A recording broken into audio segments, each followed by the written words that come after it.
Welcome to the Banker Lamp. Please enjoy the video.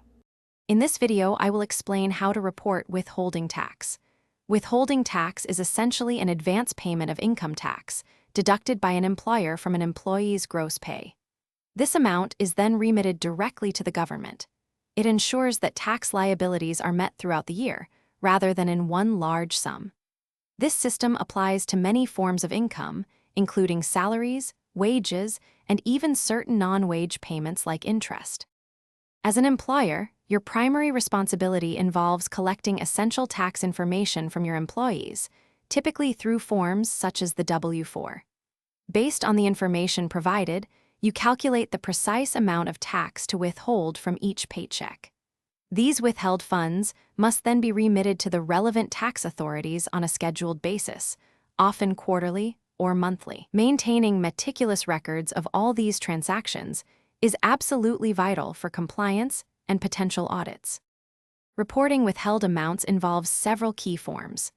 Annually, employers must provide each employee with a Form W-2, detailing their total wages and the federal, state, and local taxes withheld. For federal income tax, employers typically file Form 941 quarterly, summarizing all withheld taxes. Additionally, state-specific forms are necessary to report state income tax withholding. These reports are critical for both employee tax credit and government financial tracking.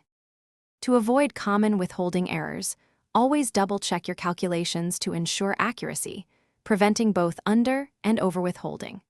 Timely submission of all required tax forms and payments is paramount to avoid penalties.